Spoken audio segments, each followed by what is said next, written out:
Welcome to the Focus on Why podcast. I'm Amy Rowlandson and I ask my guests one simple question. Why?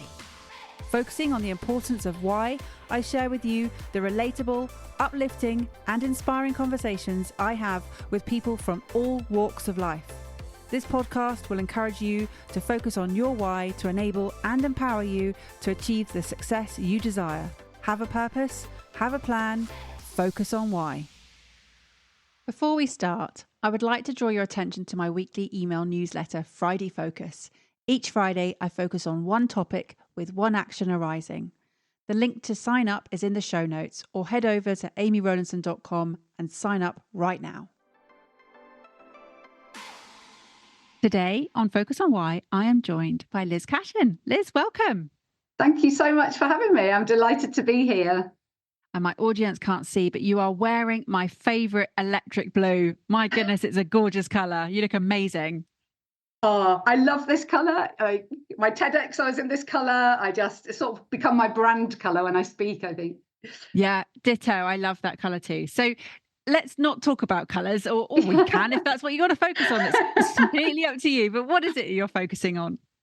I want to focus on, I think, my story of why throughout my life.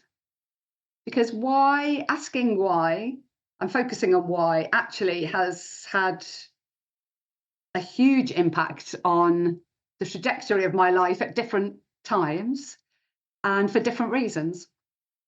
So I thought I'd explore where are we that going to start? Yeah, where are we going to start with this trajectory that you've been on?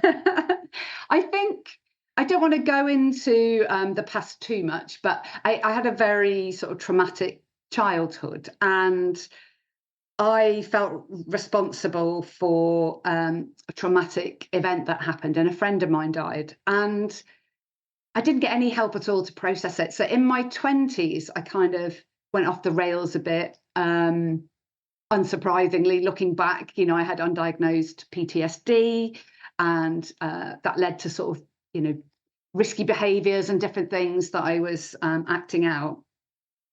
And then I think I got to a rock bottom in my life in my later 20s. And I just really remember asking, it's like a sort of, at that point, I was really didn't believe in religion. Not that I'm anti-religion. If anybody's religious, I'm very inclusive. That's all good. But for me, I hadn't had a good experience. And actually, I thought there was a punishing God. And because of what happened, that I was going to hell. So I had a very negative view, if you like. But I remember at this rock bottom and sort of crying out to whatever might be there of a higher intelligence, and just saying, why did this happen to my friend? Why did this happen to me? Why did it happen to her family? Just why was this allowed to happen? Like, why was this? And it was such a deep why within me. And I think, looking back, that asking that really set me in motion for trying to find some answers. So I didn't know that that's what was going to happen at the time, but that is definitely then what happened. Is I started to be shown different things. I think it was like a step-by-step process, and it really led me to, what's the purpose of life? What's the meaning of life? Why are we here? Why am I here? It was that deep a process that was set in motion at that time, and I'm really grateful for that, because I think without that, I'm not quite sure I'd still be here, if I'm honest. But it set me on a different path, and looking for the answers to those really big life questions. And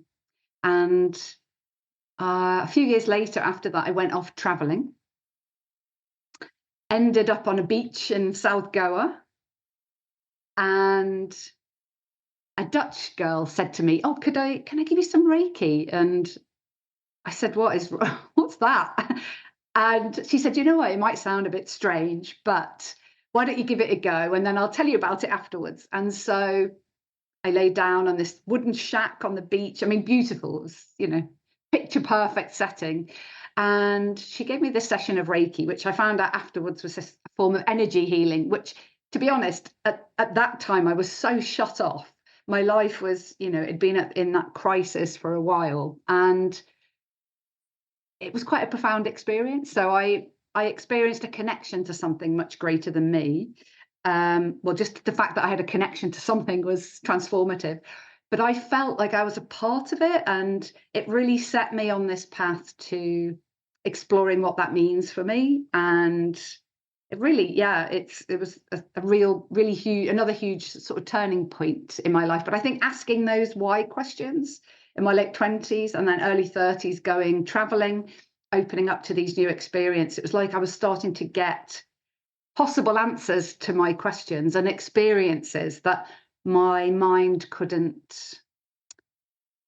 I couldn't have made that up. It was something that, to me, it was so pure because I knew nothing about energy healing or anything like that. And suddenly I was having this really transformative experience that set me in motion on another path.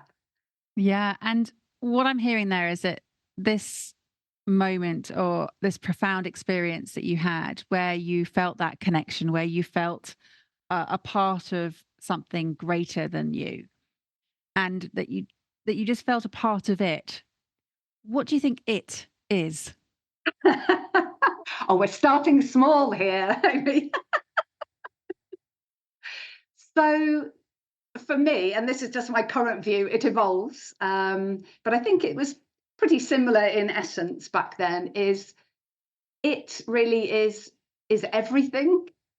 So I feel connected to everything. So everyone, everything, the planet, the galaxy, the universe. But I feel like before that I felt so separate, so disconnected from everything and everyone. And so suddenly there was a connection, and it wasn't.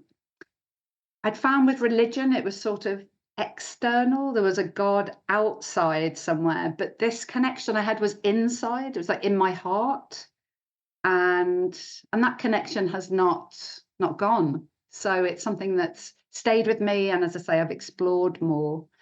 But the it is everything. Yeah, I love that. This experience that you had, and obviously you wouldn't wish it on anybody, it acted as a catalyst for you. And you said that it was undiagnosed PTSD. I mean, in those days, it wasn't even a thing. It didn't exist, did it? That No, title. Well, I don't think it did anyway. no, I mean, no, it no. obviously existed as a something that people experience. My goodness, of course, but not as a label that we were able to define, to work on, to understand that that's something that's happened as a result of trauma.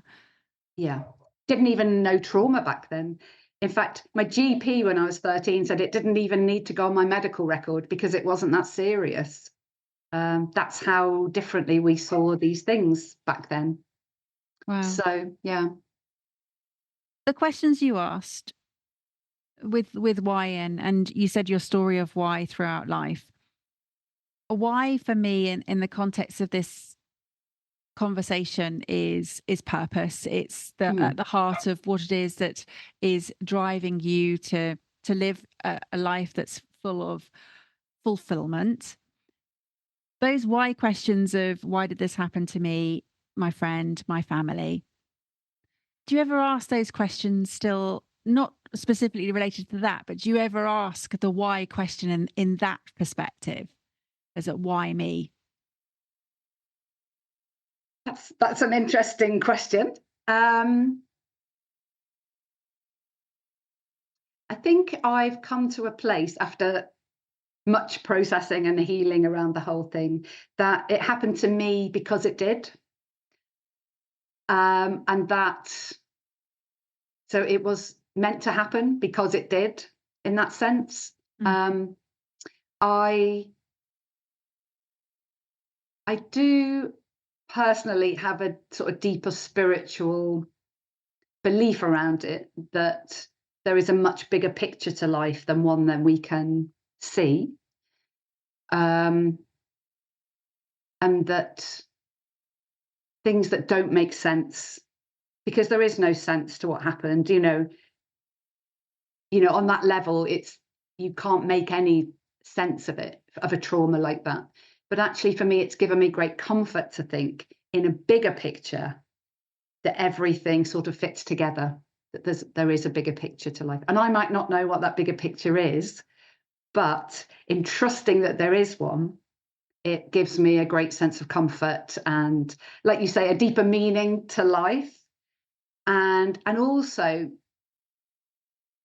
when I started to explore this concept, and I did it a lot when I was traveling, was around the deeper meaning of the why that it had happened. And I thought, I may not understand in that bigger picture of life, but in trusting that there is this deeper meaning, then what meaning can I give to it? So on a personal level, how can I give some purpose to this? So that was something that then drove me. So it they call it post-traumatic growth is actually a thing. And often people who've been through very serious traumas it sort of catapults, as you say, it catapults us, because I couldn't live with the level of pain that I was in. So, there were a few options for me, and one of them I think would have been exit stage left, because it was just too much. And so it was almost like that pain drove me to finding more and more answers, and finding different perspectives and different ways of looking at things. Although in essence the same, I'm also a very different person than I was before this happened to me. I'd like to think I'm a much more compassionate person, because I think when you go through something like that, it does help you not to be so judgmental towards other people. So I started to think, okay, what can I do? So I couldn't control what happened to me, but what I can control is what I do with what I'm learning. And so that led me to retraining as a life coach, started to work with people, helping them to find their purpose. Interestingly enough, about 20 years ago, that was how I started out. I loved that work. I found that, that was very connecting as well. And then it just became this sort of self-propelling motion to deepen my sense of purpose. And I found I really wanted to help people. I think that was a driving force. But then it sort of became clearer at each iteration what that actually means to me. And the way I realized that was how I felt about it, is whether I felt aligned with it or not.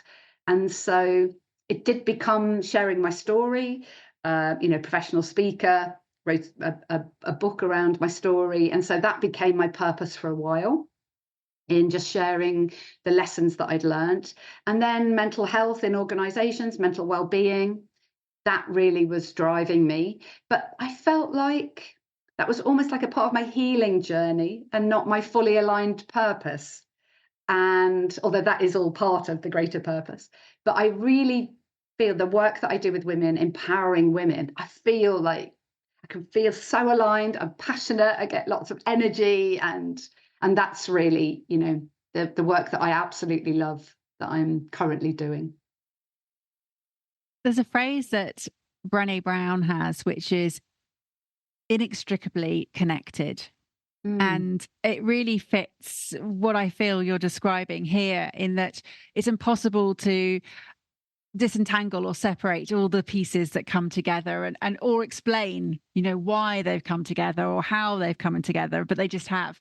And that links into another one of my favorite people, and the book is Loving What Is, which is about reality. It's Byron Katie's You Can't Argue with Reality. It's happened. It is what has been and is. And it's, you talked about what you can control and focusing on that, and then the development of the story that you've shared just then, in terms of the layers of the speaking skills, the writing skills, the sharing of what happened with you in organizations with mental well-being, now empowering women, and the energy and alignment. And you say it is for you, it's brilliant. And what is it that you want specifically to empower women to do or be? I'm passionate. I think we've all got this leadership potential. Some of us are more along that journey than others, but I think so many women are holding themselves back from that. And a huge part of that is because of our self-worth. And that is driven by a number of factors. And I know from my own childhood, even around that traumatic event, I had other things that really influenced my sense of self in a very negative way when I was a child. And so my passion is helping to raise awareness so other women can understand their own self-worth journey.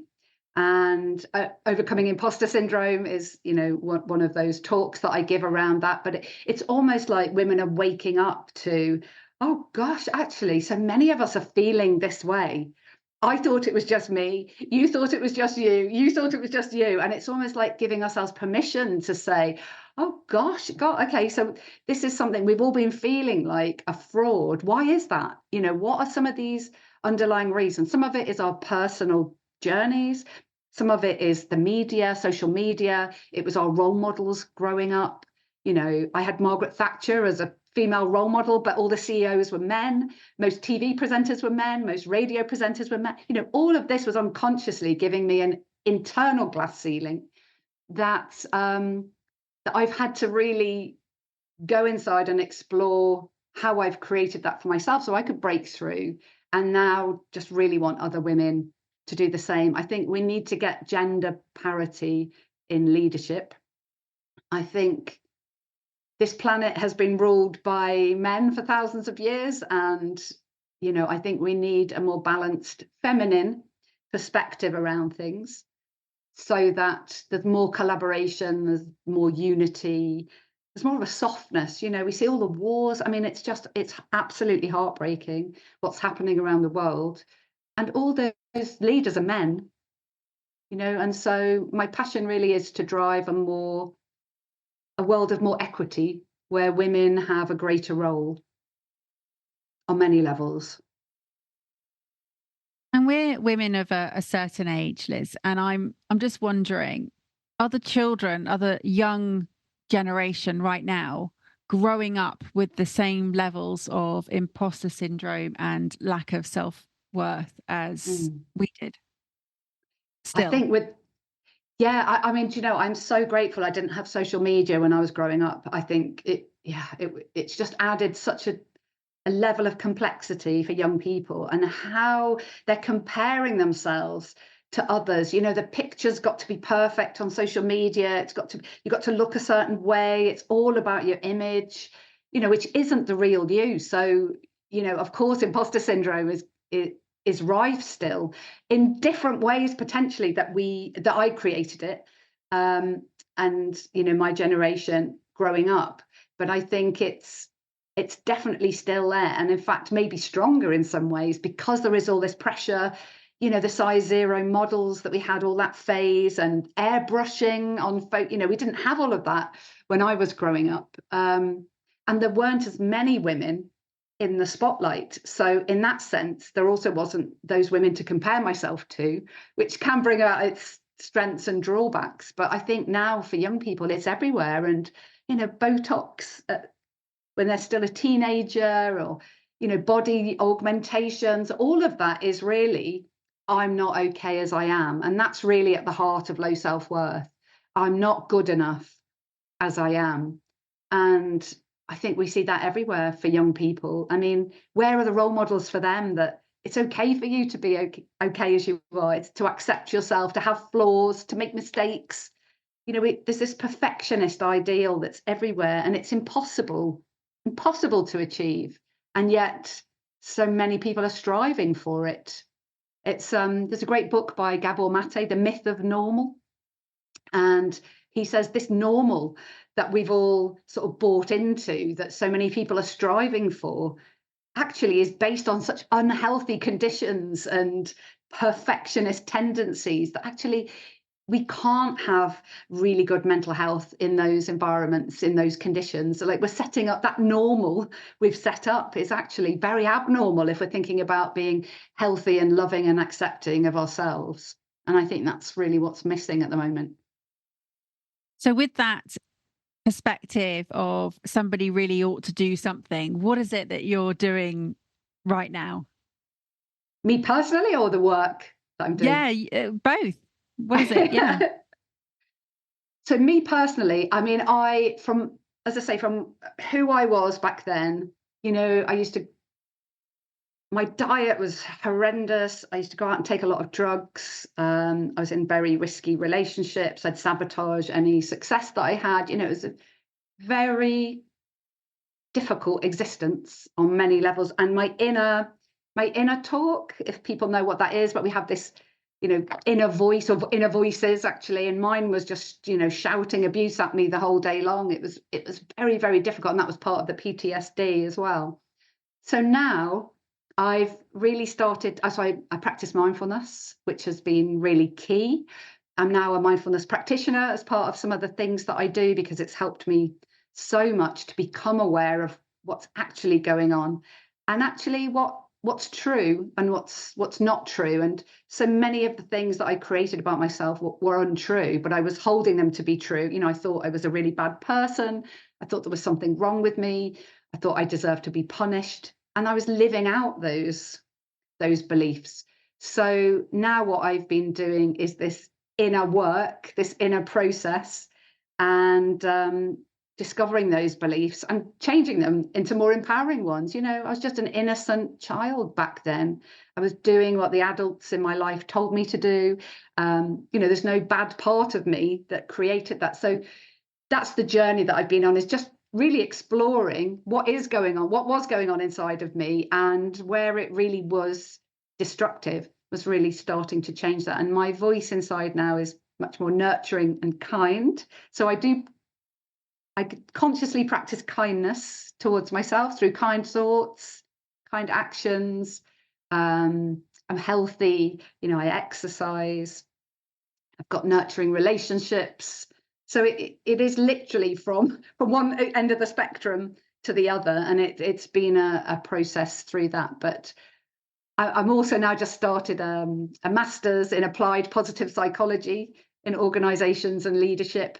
I love learning. Like, the more I learn about myself, about how we create things, how our mind works, and actually how we can learn to thrive. And that's what this master's is all about. How can individuals, teams, and organizations thrive? And I'm absolutely loving it.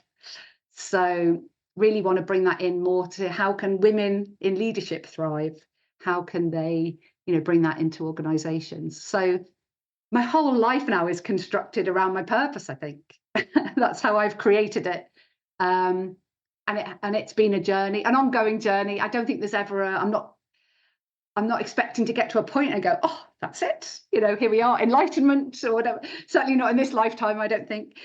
But yeah, I just keep following those places of alignment within me, those threads of alignment where I feel aligned, where I feel when I feel like I'm on purpose, I just feel expanded. I feel just totally, like we're talking about connection, but it feels like the right thing to me.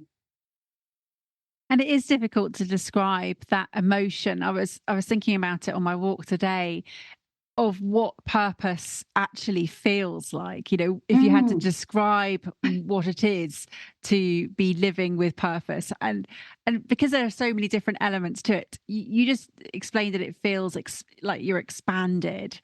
How else could you describe that expanded feeling? It feels joyful, expansive, joyful, free, purposeful,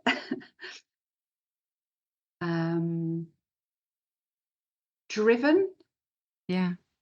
And it's going to be different for everyone, right? This is the Yeah. thing. For purpose as an emotion, for me, it's about authentic connection. It's about true belonging.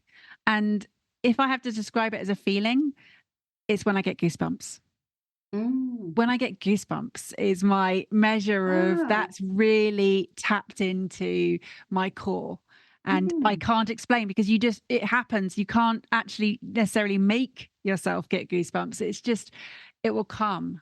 And Yeah. that's how I know that I'm doing something. I've just given myself goosebumps now, just thinking about is because it is about that deep connection, knowing that what you're doing is of value, is of importance to you, to the people that you bring your work towards, and also how you're creating the pathways for others to tread with more purpose, to understand how, particularly what you're doing, the empowerment is going to unlock so much. And you said about holding themselves back, and it will allow them to open up, to be, I love that expression of waking up.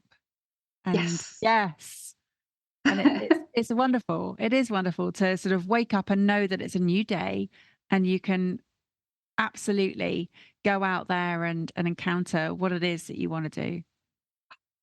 Love it. I'm feeling my expansiveness. Because, I was in a prison of my own making for many years. And, I just held myself back in so many ways, this underlying fear, unsurprisingly, as I say, with everything going on, but the liberation, giving myself permission, not needing external validation. That's a huge shift as well that I would love for more women, is not needing to becoming your own inner cheerleader, your own inner validation, and really, and really understanding that other people won't like you. I was on this mission, I think, to make that if somebody didn't like me, I'd failed somehow. It's like, people don't like me. Some people really love me, and that's life, but where am I going to focus? Where is it going to help me?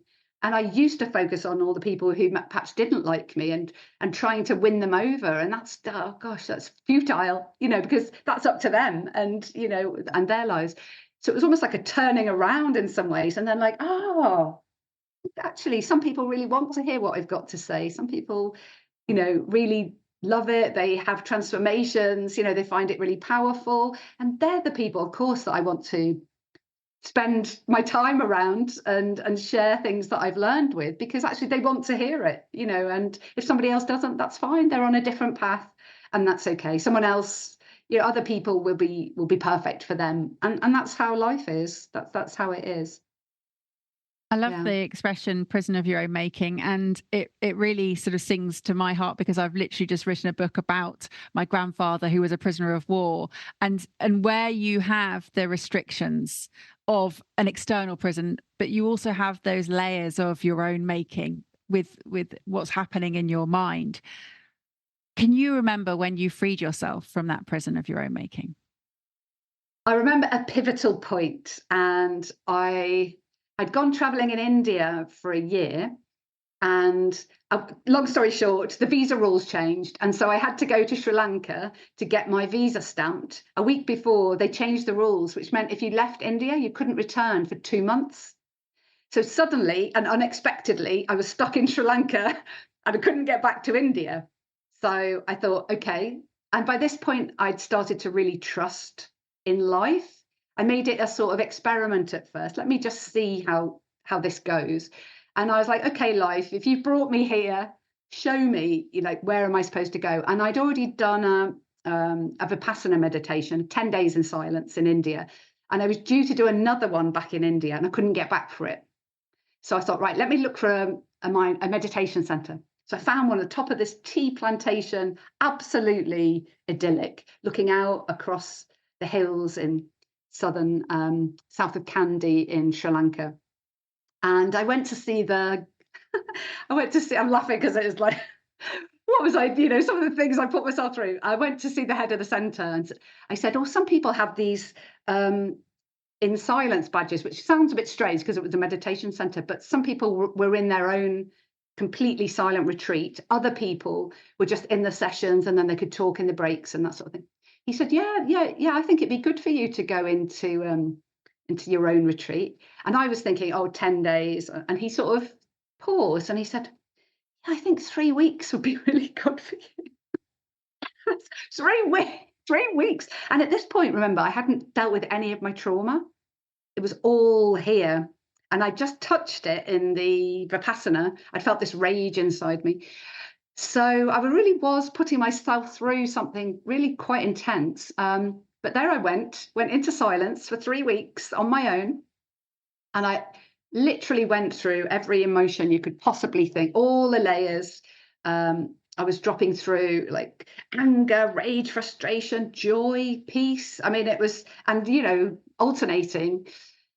But at one point, I was really deeply going into the pain, and it was like at that point, it was like it felt never ending. I was just going deeper and deeper and deeper. And I remember this point where I actually was sort of shouting, probably just in my head, but I was like, I can't take it anymore. I've suffered enough. I've suffered enough.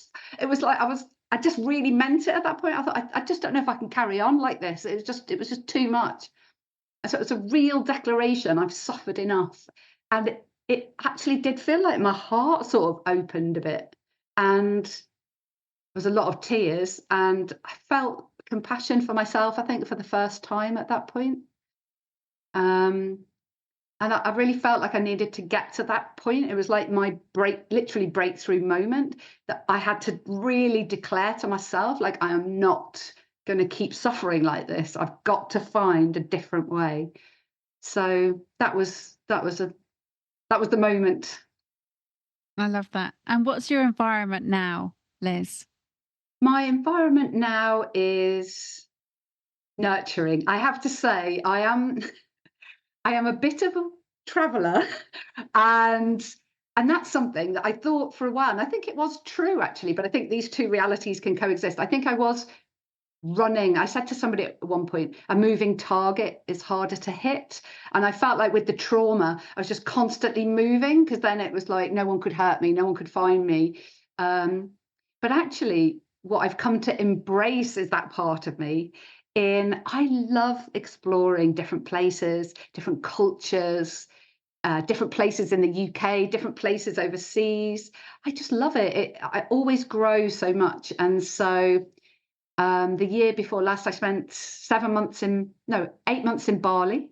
That was amazing. And so I was working remotely from there. So I'm in a really nurturing home environment, and I like to go off and have adventures and see where life takes me. Yeah, it's so interesting. You spoke about the prison of your own making, and how that has shifted that environment, and now it's an expansive environment that you're in. It's totally the opposite to that prison that you described. And you spoke about the inner critic earlier, and I call it my inner champion, sometimes my inner coach, but mostly my inner champion. And that reframe really does make a difference in terms of how we filter, how we see not only external but internal reflection as well. It's incredible. Yeah. Lis, thank you for sharing your not long story, but as in the evolution in terms of how it has been. Something for you has been an entire lifetime of challenging the purpose and the why behind what's happened and what's going to happen in the future. You're now more in control of that. Thank you. It really has been a privilege to hear your journey. How would people connect with you? What's the best way to do that?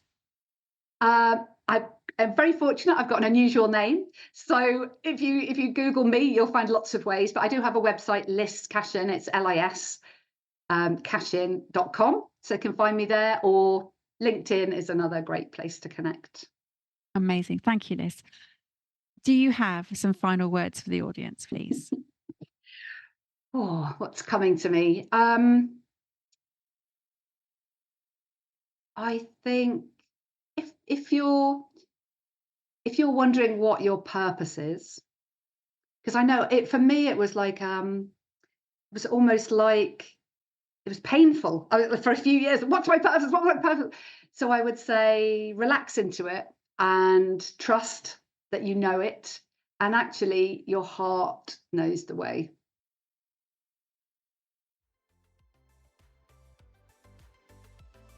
How has this conversation had an impact on you? What value have you received from tuning in? What are your reflections with actions? Please take a moment to leave me an Apple Podcast or Spotify review sharing how Focus on Why has made a difference to you today. Remember, the conversation doesn't end here. To keep it going, simply connect with me on LinkedIn, Instagram, Facebook or Twitter, or join the Focus on Why Facebook group. All the links are in the show notes. Have a purpose, have a plan, focus on why.